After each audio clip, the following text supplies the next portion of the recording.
Негизинен бул бүгүнкү төрөт үйү жана ошол балдардын больницасы мен демилген менен башталган. Жана бул жерге биздин ошол үй бүлөнүн Ташиевтердин үй бүлөсүнүн каражаты менен курулду. Муну мен 3 жылдан бери курдум. Бул жерге ошол биздин бир туугандарымдын, тууган уруктардын, өзүмдүн, балдарымдын негизи каражаттарын топтоп курдук да. Негизинен бул жерге 11 миллион доллардан ашык акча кетти. Мына бүгүн Кудай буйрса ушул жерди куруп бүтүп, эми азыр мамлекетке бүгүн өткүзүп беребиз. Толук бойдон бул жер мамлекеттик болот, элдики ошол мамлекет пайдаланат. Бул жерде негизги курулуш максаты ошол өзүңүздөр жакшы билесиздер, менин апам өзү батыр эне болгон, Алима Ташиева деп батыр эне болгон, 11 баланы төрөп өстүргөн. Апамдын ушу мурдатан үмүтү бар эле да. Мен ушу жаш кезимде айта берчү эле. Уулум, эгер колуңдан келсе, ушу айылдагыларга, ушу биздин ушу айылга бир кичинекей төрөт үй куруп берчи. Ушу келиндерибиз кыйналып атат деп көп жолу айтты эле да. Ушу апамдын айткан керезин мына апамдын көз өткөндөн кийин 20 жылдан кийин аткарып отурам. Жана ушуга мен негизинен өзүм сыймыктанып атам. Себеби мындан ары келиндерибиз, кыз келиндерибиз башка жака төрөт үй издеп, башка шаарларга барып, же башка мамлекеттерге барып төрөп калышкан. Мындан ары андай болбойт, себеби бул жерде бүгүнкү күндөгү талапка жооп берген бардык эң негизги таза жана акыркы үлгүдөгү медициналык жабдуулар келди. Булар Германиядан, Европадан, Америкадан, Түштүк Кореядан, Япониядан, Кытайдан, Россиядан келген ушундай медициналык жабдуулар болду да. Ошондуктан бул жерде бүгүнкү күндө мен ойлоймун, келин кыздарыбыз кыйналбастан төрөп, балдарыбыздын эртеңки мамлекетибиздин келечеги үчүн чоң кадамдар ташталат деген чоң үмүттөмүн. Бул больница, андан сырткары бул жерде балдардын 14 жашка чейинки балдардын больницасы да курулду. Ал жерде дагы ошондой медициналык жакшы оборудованиелер алып келинди. Жана мен ойлоймун, бул больница, бул комплекс медициналык борбор мамлекетибиздин кийинки муундарына өтө чоң үлгү жана кийинки муунда камкордук болот деп эсептеймин. Мындан ары ушул балдарыбыз, келиндерибиз, кыздарыбыз төрөгөндө, чоңойгондо ушу мамлекеттин камкордугуна ээ болот деген чоң үмүттөмүн. Жана дагы бир жолу айтамын, бул жер ушул Барп айылынын Чокмор деген айылы. Ушу Чокмордо апам туулуп өскөн. Апамдын туулуп өскөн айылына салдым атайы. Апам ушул жерде бир чоң болуштун, эл башкарган чоң болуштун небереси болгон. Мен ошол болуштун чебереси боломун. Ошондуктан апам ар дайым ушу эл жөнүндө, элдин камкордугу жөнүндө ушул көп ойлонуп ушундай жүргөн аял болчу да, ушундай эне болчу. Муну бул жердикилер өтө жакшы билишет. Ошондуктан мен бүгүн ушу сыймыктанып турам, бир жагынан, эки жагынан толкунданып турам. Өзүмдүн кылган кызматыма карабастан, өзүмдүн бүгүнкү күндө коомду кордума карабастан, ушу жаш баладай болуп сүйүнүп турам. Рахмат. Апамды кубантканыма. Рахмат.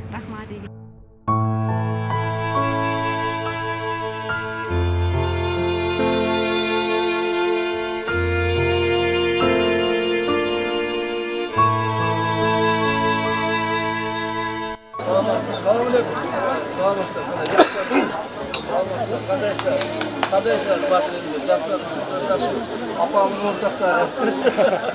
Salamatlar. Kanday jakşlar, sizler jakşı.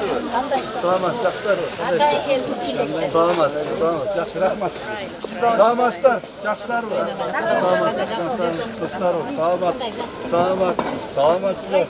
Salamatlar, ağada çektiğiniler. Salamatlar, jakşlar. Jakşlar mı? Salamatlar. Kandayslar? Vraçlar. Mına şu vraçlar mı? Kandayslar? Jakşlar. Desi olsak jakşımı? Jakşılap iştegileymi? Makul mu? Men buna hazır prezident öz ketkenden keyin dagın aytabыз, şu yerde iştegen vraçlardın bardığının fond arkılуу aylık 2 есе көтөрүлөт. Bul bir. Ar biriңерге bir yerde üylөр берилет. Bul 2. Так, барлық шарттар түзілген, көріп отырсыздар, туурабы? Бул үчүн, ошон үчүн силер иштей бериңиздер. Макулбу, элге, журтка иштей бериңиздер. Рахмат баарыңызга. Рахмат. Очень большую оказали помощь оборудованию. Помните, мы с вами 2 года назад разговаривали по этому поводу. Наверное, вы даже вы не верили тогда. Думали, что такой масштаба не будет, правильно? Конечно. Вот. Мы вместе с вами сделали это все. Вы оборудованием помогли нам, очень хорошо помогли. Так, и население, я думаю, будет очень довольно. Вот это и называется благотворительность. А не тот, который там лишь бы. Вот это как раз есть благотворительность. Большая благотворительность, вот это и называется. Вот она. Понимаете? В дальнейшем здесь несколько десятилетий, сотнями лет люди будут получать. Несколько поколений здесь будут рождаться. То есть будущее нашей страны. И лечиться из той страны. Бұл кішкене обл больница салынады деп отырмыз, настраивать етіп отырмыз заранее. Кстати, сейчас мы совместно с губернатором, местным администрацией, да, мы собираемся строить там больницу, большую больницу, очень хорошую большую больницу. Президент наш уважаемый уже выделил деньги уже поступили сюда финансы. Так? Сейчас начнем строить эту больницу. Хорошую большую больницу построить. Я думаю, вы уже должны давать как бы информацию руководителям, что надо оказать содействие, помощь, оборудование этой больницы. Хорошо. Вот то, что вы здесь, нам задание дали 2 года назад, мы максимально, что могли, постарались. Очень приятно сегодня здесь поучаствовать. На самом деле большое дело, и учредители наши там тоже хотели быть сегодня, но не смогли, к сожалению. Вам от них большой Спасибо привет. большое. И Вот, насчет... кстати, их приведите когда-нибудь, покажете. Да, обязательно. И насчет областной больницы, конечно, мы уже разговаривали с Канджар Нурбачем, с Назир Кучманной тоже. Мы постараемся максимально принять участие и помочь всем, чем можем. Спасибо огромное. Спасибо вам. Вы нам оказываете неоценимую помощь, большую помощь. Мы очень, как говорится, довольны вашей оказанной помощью. Спасибо большое. Мы представили награду сегодня? В августе, на День независимости. Да. Как День независимости мы вам государственную награду постараемся выдать. Ну, естественно, если президент это одобрит. Спасибо. Представление мы отправим. Спасибо. Я очень надеюсь, президент не откажет вам. Такую работу провести, да? Потом отказать невозможно. Спасибо. Спасибо вам большое. Спасибо.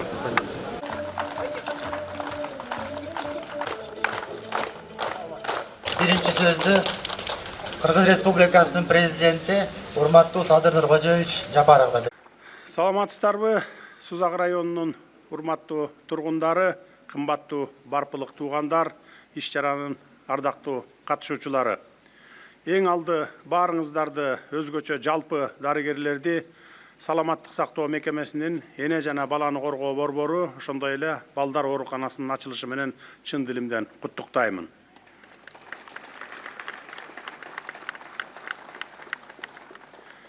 Эң башкы байлыгыбыз бул биздин элибиз.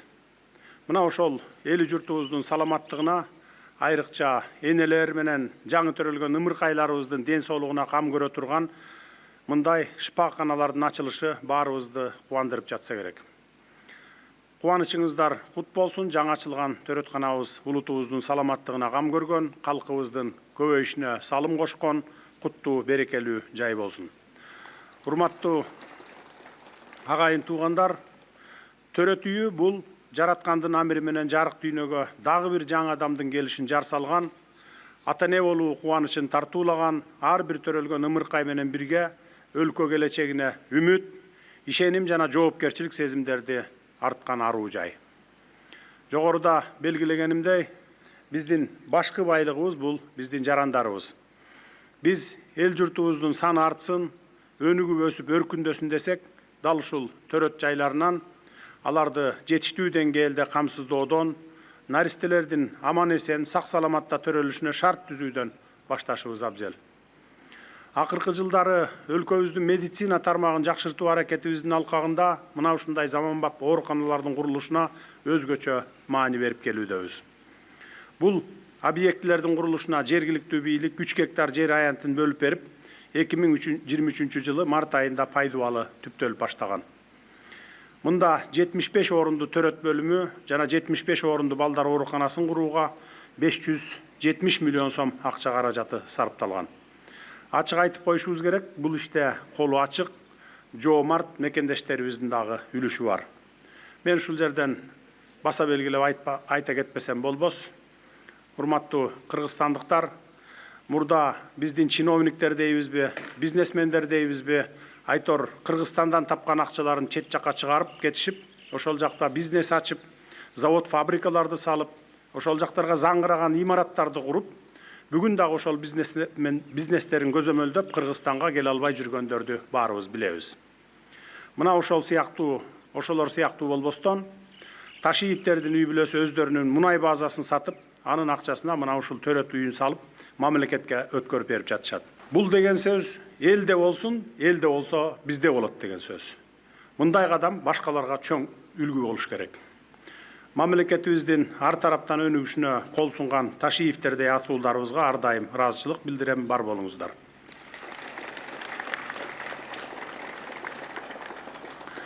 280 миң калкы бар Сузак району өлкөбүздөгү ири райондордун бири. Мына ушундай чоң аймак болгондуктан энелердин да, балдардын да ден соолугуна кам көрүү, төрөткө чейин жана төрөт учурунда керек болгон бардык шарттарды түзүү, сапаттуу медициналык кызмат көрсөтүү үчүн кошумча ооруканага муктаждык жаралып келген.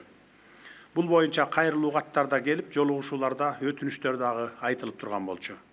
65 орунга ылайыкташкан Сузак аймактык ооруканасынын төрөт бөлүмү суткасына төрөт көп болгон учурларда кошумча орундардын, дарыгерлердин жана заманбап медициналык жабдуулардын тартыштыгынан улам бир топ эле кыйынчылыктарды тартып келишкени белгилүү болчу. Мындай көрүнүш мамлекеттин саламаттык сактоо системасындагы жана аймактагы олуттуу көйгөйлөрдүн бири болгондуктан, мына ушул 3 кабаттуу жаңы төрөт бөлүмүн жана балдар ооруканасын салууну пландап, мына минтип ишке ашырып олтурушат. Ардактуу Жалал Абадтык мекендештер, ооба облуста бир эле төрөт үйү балдар ооруканасын куруу менен эле чектелип калганыбыз жок. Республикалык бюджеттин каржылоосу менен облустук клиникалык ооруканасынын 100 орунду имараты, кургак учукка каршы күрөшүү борборунун 96 орунду имараты курулуп пайдаланууга берилген. Базар Коргондо, Ала Букада аймактык оорукананын түзүмдүк бөлүмдөрү, Жалал Абад шаарында 100 орунду балдар ооруканасы жаңыдан курулду. Аксыда үй бүлөлүк дарыгерлер тобунун имараты салынса, Сузакта жалпы дарыгерлер практикалык борборунун төрөт бөлүмү, Чаткалда хирургия бөлүмү капиталдык оңдоодон өткөрүлдү. Токтогулда болсо, мамлекеттик жеке өнөктөштүктүн негизинде компьютердик томография, облустук клиникалык оорукананын урология бөлүмүнө бөйрөктөгү ташты операциясы талкалоочу медициналык жабдыктар коюлган. Облус аймагында фельдшердик, акушердик 10 пункт курулуп, мамлекеттик 8 дарыкана ачылган. Ал эми быйыл болсо Жалал Абад шаарындагы номер 1 үй бүлөлүк дарыгерлер тобунун имараты, облустук перинаталдык борбор, Сузак районунун аймактык ооруканасынын 40 орунду жугуштуу оорулар бөлүмүнүн имараттары жана башка курулуштар жүрүүдө. Буюрса, жыл соңуна чейин бул аталган саламаттык сактоо мекемелери ишке кирип, сиздердин кызматыңыздарга даяр болуп калат деп ишенем. Жалпы республика боюнча медицина тармагында жаңылык жана муктаждык катары чечилип жаткан маселе бул органдарды алмаштыруу боюнча акысыз операцияларды өзүбүздүн ооруканаларда өзүбүздүн дарыгерлер тарабынан жасалышы болууда. Бул багытка биз бар күч аракетибизди жумшап жатабыз. Мындай олуттуу операциялар бизде дагы акырыңдап башталды. Бул жаатта дарыгерлерибиздин медицинасы күчтүү, өнүккөн ар кайсы өлкөлөрдө окуттук жана окутуулар азыр дагы жүрүп жатат. Мындай медициналык кызматтардын сапатына жана жогорку технологияларды колдонуусуна да көңүл буруп жатабыз. Өзүңүздөргө маалым болгондой, органдарды алмаштыруу жаатында бир топ операция жасалып келет. Айрыкча элибизде көйгөй болуп келген бөйрөктү алмаштыруу боюнча 70тен ашуун операция жасалса, боорду алмаштыруу боюнча операциялар дагы ийгиликтүү башталды. Мына ошентип биздин башкы байлыгыбыз болгон элибиздин арасындагы оор операцияларга муктаж жарандарыбыздын өмүрүн өзүбүздүн алтын колдуу дарыгерлердин жардамы менен сактап калууга кириштик. Жалпылап айтканда, медицина тармагы боюнча буга чейин эң көйгөйлүү имарат маселелерин четинен чечип келе жатабыз. Аракеттерибиздин баары эл журтубуздун саламаттыгына багытталат. Дал ушундай максат мүнөбүздүн бири катары бүгүнкү төрөт үйү менен балдар ооруканасынын ачылышы дени сак бала, дени сак эне аркылуу дени сак улутту калыптандырууга умтулуу болуп саналат. Эмесе өлкөбүздүн жаркын келечегине кам көрүү жаатындагы жакшы саамалык менен жалпыңыздарды дагы бир ирет куттуктаймын. Ушул жерден жалаң гана сүйүнчүлөнгөн сөздөр жаңырып турсун. Сыркоолоп келген балдарыбыз куландан соо болуп айыгып, ата-энелер ак халатчандарыбызга алкыш айтып, бата тилектерин байма-бай берсин. Жаңы ачылган медициналык мекемелерибиз жалпы Жалал Абад элине узак жылдарга кызмат кылсын. Элибиз эсен болсун.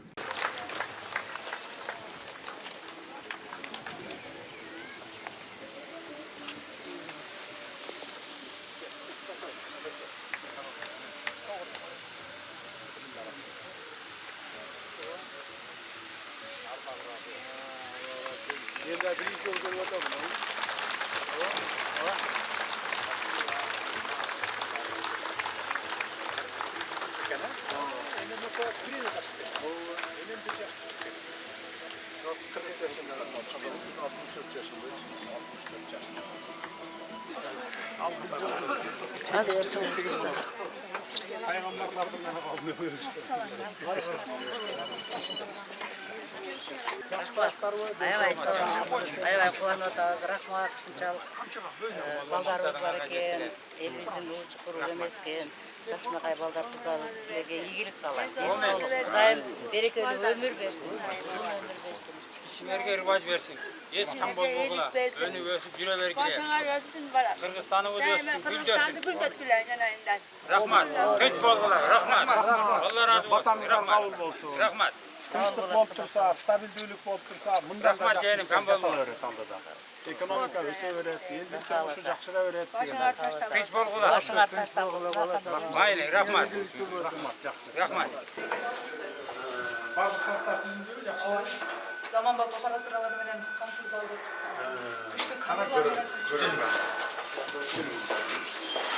Bu yerden birinci röntgenimize geldiğinde şu kabinete girecek. Bu yerden zamanbap müziğine tekşerilir. Balanın hastanesi, özün hastanesi tekşerilir. Sıcakta vraçlar olarak. Eğer de yaşlı olsa bu yerden asma oturursun. Bu krestadan oturulur. Asma oturulursa. Bu yerden 6 bölümleri var. Burada жаңағыдай нормальный физиологический рост болғанда, сондай многофункциональный кресloға отыру керек. Ашықса болады, ішіне кіріп, отырып, азыркы учурда баягы кейбір ыкмалар бар, кейбір аялдар тамақты ар кандай ыкмалар бар, нормальный физиологический рост болғанда. Немеде учуна бар, ванна. Vannada su var, var mı? Ama bu uzakta sanırım böyle. Reanimasyonun eşit olacak o, kaçağına örülgöndür. Onun matrası da cılılık gerek, uzaktan da cılılık gerek. Bu yerden vitamin D ödedi, işte sarmış koltuğu. Bizim bir takılatçılarda çenek var, temperatürünü uzakta prikravası monitör koyuyor, hazırda prosentörüsünde. Salmamız lazım, orada elektronda yasıya sağlık durduğu denimiz. Bu kadar şarkı yok. Bunun cüreğin soğuşu var, dönemde radyoda parok sesini ötüründe sağlığı anıtalar. Bir momentte kança onu kabul olmasın? 31 momentte 6, paralel radyo bolsa olur, sutkasına 6 ayımızı kalmasa 36 radyo sutkasına kalmasa. Sutkasına 36. Sutkasına 36 töreğin degende olmalı. Bu yerde törek bitkenden keyin hemen malak çoğu zamanlarda 2-3-4 gün şu yerde özüne kavuluna gelip Dört, yani 3 nömerlik var. Her bir palatada savunucu var, tuvaleti bilen. Bu ocakta da gavuşunda, bu ocakta tuvalet. Arka yönüne tuvaleti var. Үш жол екен да. Duş ve bilet... Duş bu жақта.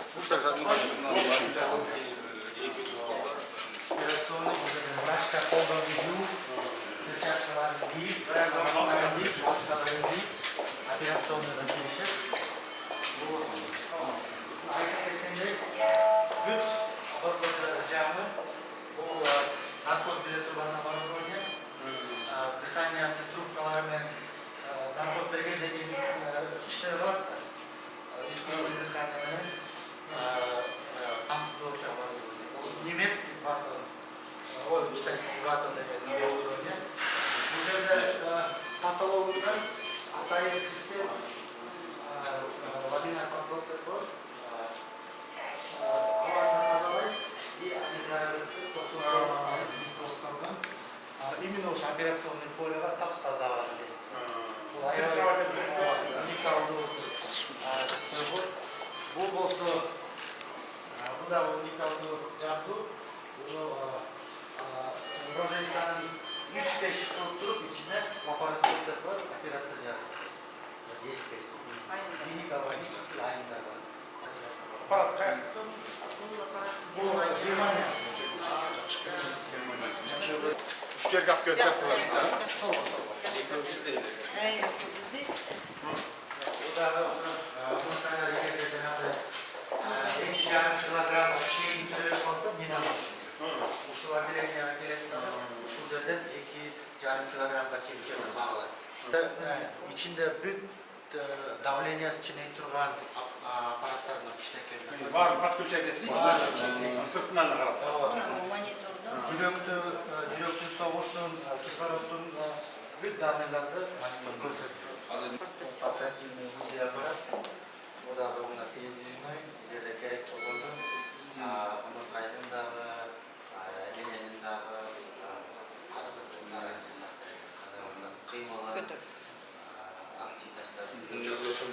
Бул жерде да реанимациялык столиктер бар, инкубатор, инкубаторлордо, ИВЛ аппараттар, бүт мониторлор, реально жана Районға қойшымыз керек екен да ма?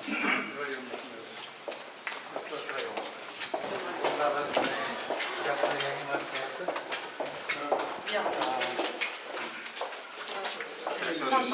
Bu şirurglar tuzağa girer.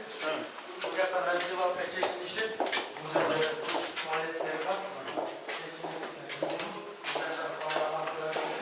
Solducu bir çakkalı bir işe. Bu yerde anlamlarının yanında iki operasyon yapılsa olur. Bu da keseri ve çiçeğini fizyolojik olmalı. Bu yerde de dikkat narkoz aparat. Avtomatik yerde murun yanında narkozdu iğnemenen misal için akıllı sahip dozasının anesteziyolog özü kılsa hazır bu avtomatik vaktisini veresin 15 minuta da bunday dozanı kirgizesin dep turup bu jagынан дыханиясын камсыздап берет. Бул болсо ушул аппарат иштеш үчүн өзүн кислородный генератор деп коет. Бул жерде дефибриллятор эгерде кокусунан аяктын жүрөгү токтоп калса, дефибриллятор менен кайра жүргүзүп койсо болот. Өзүңүздүн хирургтар барбы операция кылчу? Бар. Реанимациядан чыккандан кийин ушул жагга жаткырылат. Рождестволар. Bütün amayetleri var. Avraçlar olsun. Avraçlar.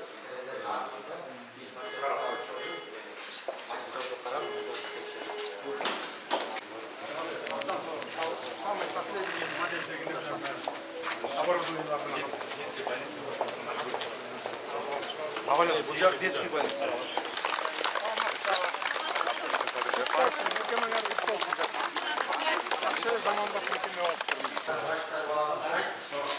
Эгерде камера буту колусуну болсо, напротив рентген бар, эгерде манипуляция керек болсо, ушул жерде жардам көрсөтүлүп, үйгө берилет. Обучение минимальный, денсаулыкка зыяндуулугу почти жок.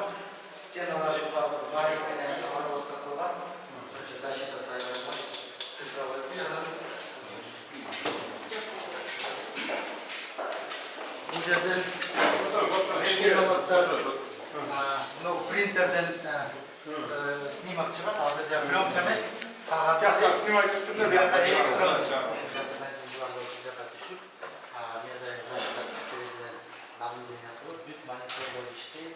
Даларында хирургиялық балдар емес, терапевтический да балдар бар. Ойнап birbirine tanışır, больницалар içinde Orkay больницалардан gelip oynar. Gastro, misal үшін баяғы жұтып тұрып, ашқазанның ішінде, жылан 12-ге шейін кіргізсе болып, язва, эрозия, гастриттің барын анықтайды. Қанды биохимиясы 26 анализі жүргізіп жасайды, пробиркаларға салынады. Турецкий больница ошондай экен. Бұл автомат диагностика. 5 мүнөттөн чыгат.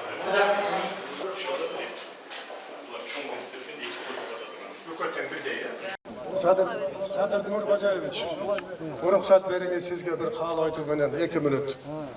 Биздин жергебизге куш келипсиз, улуу урматтуу президентибиз. Мен сизге bir жаңылык, жакында bir сөз тармактан өзүбүздүн Ысык-Көлдөн чыккан 7 акенин сөздөрү бар экен. Мүмкүн сизге байланыштуу. Ысык-Көлдөн оңойлук менен хан чыкпайт дептир.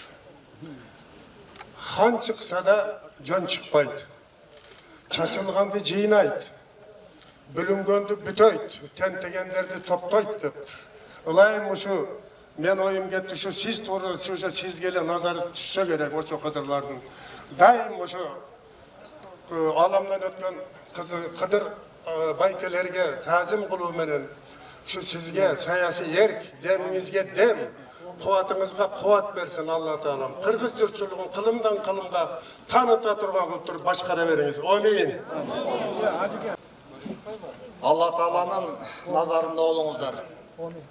Елдің бары сіздерге бүгінгі күндө ыраазы, келечеги муун болгон ушул жерден эли журтка мамлекетибизге кызмат кыла турган эр азаматтар төрөлүп 8 миллион, 9 миллион деген сандар көбөйтүшкө Алла Таалам насип этсин. Жүзүңүздөр жарык болсун, ишиңиздерде ийгилик болсун, эң негизгиси тынччылык, мамлекетибиз аман болсун. Эми азыр сүйүнгөнүмдөн башкача неме деймин, эгер апам тирүү болгондо башкача болмок да. Бирок апамын көп керездери бар эле да. Балдарым чоңойсо, эли журтка жакшы кызмат кылса, ушу биз көрбөгөн шарттарды эли журтка, бала чакабызга көрсөтсө деген апамын ушундай тилектери бар эле. Кудайга шүгүр ошондой тилектери орундалды деп ойлойм. Кудайга шүгүр ушундай бардык балдарын окутту, генерал кылды, врач кылды, медсестрабыз. Бардыгыбыз ушундай окуу жайларда окуп, өзүбүздүн күчүбүз менен мынантип тикаланганбыз. Ошон үчүн ушул кылган иши биз үчүн Камчыбектин өтө чоң, биз эле эмес, эл журтка чоң салымы. Бул салымды бир эле Камчы эмес, бардык ушу Ташиевтердин үй бүлөсү ортодо туруп ушул ишти жаратты да. Ушу эң жакшы иш болду. Башкача жакшы иш болду. Илгерки күндөрүбүздө эстеп толкунданып турабыз. Апам өтө боорукер, айкөл адам эле. Эми Кудай буйрса ушул жерде жакшы балдар төрөлсүн, сак балдар төрөлсүн, эли журтубузга пайдасы тийген жакшы мынандай генералдар төрөлсүн. Ушу биз ушуга тилектешпиз. Урматтуу кыргыз элим, бүгүн биздин барып айылыбызда ошол эң жакшы саамалык, жакшы нерсе болуп жатат. Ошол төрөт үйү Ташиева Алима атындагы төрөт үй болуп аталгандыгы өтө туура. Себеби Алима эженибиз жашыбыздан билебиз. Биз мына 80ге чыгып калдык. Алима эже ушундай адам эле. Эмгекчил. Ал убакта мына жаштар билбейт. Бул жерде ал Алима эжени тааныганда анча-мынча бар иштерин билбейт. Ал убакта аялдардын иши ушундай эле. Башына бешик кармайт эле мындай. Мына жерине бир оромолго кружка, анда пияла жок, кружкаларды шагыратып үйүп алат эле, чайнектин кружканы. Анан башына бешик кармайт кружка менен. Бешиктин ичинде бала бар. Мисалы ушу камчылар ошо бешиктин ичинде барып, талаада чоңойгон. Ал эми бир колунда кетмен, мына желкеде. Мына ушундай кылып жүрүп, бешик көтөрүп барып жүрүп, эме кылган. Балдарды багып, ошо ысыктын ал убакта ысыкты айта көрбөм. Ушунчалык ысык болчу, 35-40 градус күн ысык. Ошол ысыктарда аялдар бар, балдарын ошентип бакчага таштап, талаага барып кетмейинче пакта чабышчу. Бул Алимеженин эмгегин айта берсе өтө көп. Себеби аял кишинин түшүгүн өзүңөр билесиңер.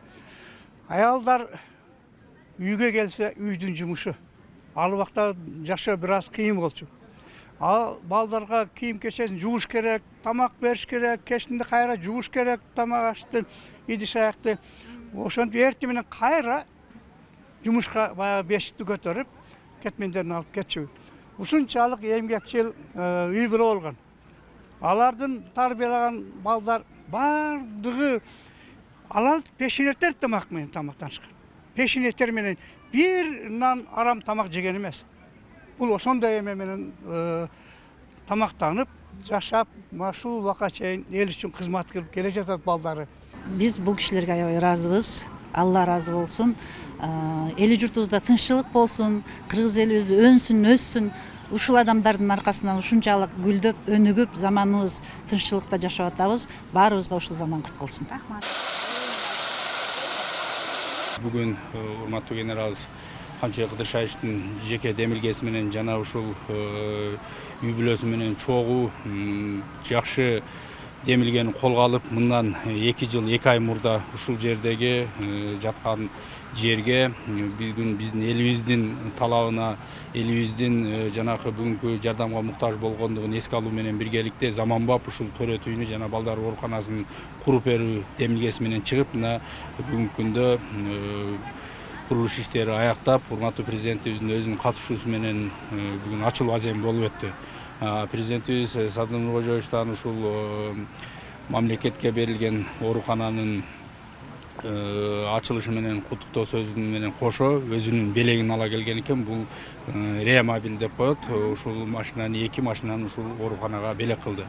Мен өзүм ушул депутаттык ишмердүүмө чейин ушул медицина кызматкери, анын ичинде ушул төрөт бөлүмүндө акушер-гинеколог болуп иштеген үчүн мындай заманбап оорукананын ичиндеги заманбап медициналык жабдыктарга жана ушундай реамобилдерге муктаж экенин мен өзүм көрүп, ушул ишти аркалап келгем. Бүгүнкү күндө ошонун баары чечилип отурат.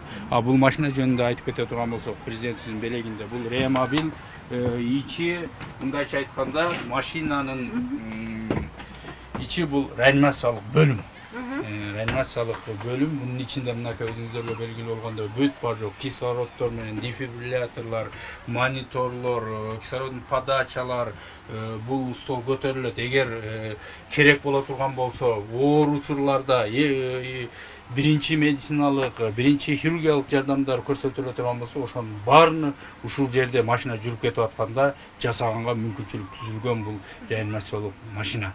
Керектүү мезгилдерде жанагы иши операциялардан жасаган оңайлаштырылган.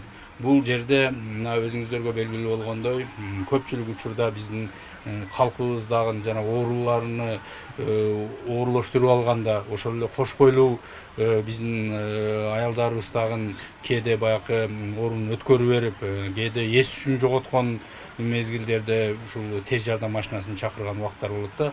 Бул ошол жерде аялдын чакырылган жерге жеткен убакыттан баштап оорукананын ичинде кандай жардам көрсөтүлсө, ошол жардам жеринен көрсөтүлүп, больницага келгичекти бар жок жанакы кечиктирилип медициналык жардамда көрсөткөнгө шарт түзүлгөн машина.